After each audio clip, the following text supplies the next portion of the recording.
High friends, welcome back to trendy fashionista.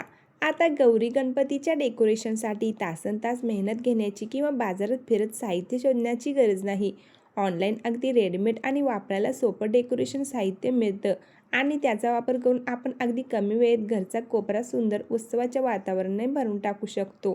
म्हणूनच आजच्या व्हिडिओमध्ये मी तुम्हाला अशा काही सुंदर डेकोरेशनच्या वस्तू दाखवणार आहे ज्या गौरी गणपतीच्या सजावटीसाठी खूप सुंदर उपयोगी पडू शकतात. सगळ्यात आधी पहा हा सुंदर रेडीमेड डेकोरेशन बॅकड्रॉप. यामध्ये हिरवा, लाल आणि पिवळा अशा पारंपरिक रंगाचा सुंदर वापर केलेला आहे. वरती झेंडूच्या फुलासारखी सजावटमध्ये स्वस्तिकचे शुभ चिन्ह आणि दोन्ही बाजूला सुंदर डिझाईन आहे. यामध्ये वेगवेगळे डिझाईन्स आणि पॅटर्न देखील पाहायला मिळतात. गौरी गणपतीच्या मागच्या बाजूला हा बॅकड्रॉप लावला की अगदी कमी मेहनतीत संपूर्ण सजावटीचा लूक बदलून जातो.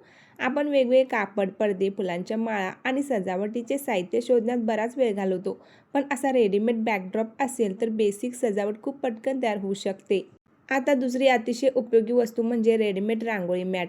गौरी गणपतीच्या वेळी घराच्या प्रवेशद्वारावर किंवा देवासमोर रांगोळी काढायला आपल्याला वेळ लागतो. विशेषतः रांगोळी काढण्याची सवय नसेल तर डिझाईन बिघडण्याचीही शक्यता असते. पण अशा रेडीमेड रांगोळी मॅटमुळे तुमचं काम अगदी सोपं होऊन जाईल. फुलांच्या आकारातील सुंदर डिझाईन असलेली ही मॅट तुमच्या पायऱ्यांवर, देवघरासमोर किंवा घराच्या प्रवेशद्वारावर वापरू शकता.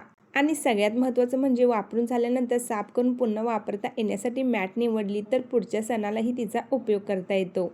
गौरी गणपतीच्या सजावटीमध्ये फुलांशिवाय सजावट पूर्ण झाल्यासारखी वाटत नाही. पण दररोज ताजी फुलं आणणे, हार बनवणे आणि सजावट करणे प्रत्येकीला शक्य नसते. म्हणून रेडीमेड आर्टिफिशियल फुलांच्या माळा हे एक सुंदर पर्याय आहे. लाल, पांढरा किंवा पिवळा रंग असलेली ही फुलांची माळ अतिशय सुंदर दिसते. गौरी गणपतीच्या मूर्तीला दोन्ही बाजूंना, दरवाजाला किंवा बॅकड्रॉपवर ही माळ लावली तर सजावटीला छान पारंपरिक लूक मिळतो. विशेषतः लाल पांढऱ्या फुलांचे कॉम्बिनेशन कोणत्याही पारंपरिक डेकोरेशनमध्ये उठून दिसते.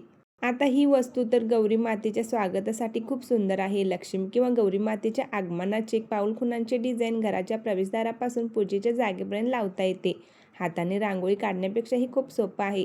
पिवळ्या आणि लाल रंगाच्या पाऊलखुणा लावल्या की घरात एकदम उत्सवी वातावरण तयार होतं. सध्या असे लोटस आसन खूप ट्रेंडमध्ये आहेत. यावर्षी काही युनिक लुक हवा असेल तर हे आसन तुम्ही नक्की ट्राय करा.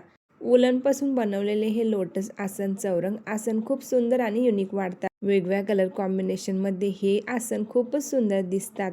आता ज्यांना डेकोरेशनमध्ये काहीतरी वेगळं आणि आकर्षक ठेवायचं आहे त्यांच्यासाठी हा चारधाम मंदिराचा मिनिएचर सेट सुंदर पर्याय ठरू शकतो.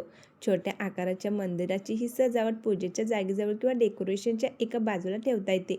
यामुळे डेकोरेशनमध्ये एक सुंदर धार्मिक आणि पारंपरिक टच येतो. विशेषतः जर तुमच्याकडे मोठी जागा नसेल तर छोट्या वस्तूंनी सजावट करण्यासाठी हे मिनिएचर पीसेस उपयोगी पडतात. अशा प्रकारचे आर्टिफिशियल हँगिंग डेन्स देखील खूप सुंदर दिसतात. 132 रुपयाची किंमत आहे. यामध्ये वेगवेगळे कलर ऑप्शन्स देखील पाहायला मिळतात. आता मार्केटमध्ये अशा प्रकारचे ऑटोमॅटिक पूजा घंटा देखील अवेलेबल आहे. यामुळे आरती करणे आणखीन सोपे होऊन जाते. यामुळे पूजेमध्ये आणखीन उत्साह येतो. ही घंटा ऑटोमॅटिक वाजते, याला वाजवण्याची गरज नाही. डिस्क्रिप्शनमध्ये लिंक दिली आहे. व्हिडिओमध्ये दाखवलेल्या सर्व प्रॉडक्टची लिंक डिस्क्रिप्शनमध्ये दिली आहे. तुम्हाला हवे असल्यास चेकआउट करून ऑर्डर करू शकता. व्हिडिओ आवडल्यास लाईक करा, मैत्रीमध्ये शेअर करा विसरू नका आणि असेच फॅशन रिलेटेड व्हिडिओ पाहण्यासाठी चॅनेलला सबस्क्राईब करून शेजारील बेल आयकॉनवर क्लिक करा.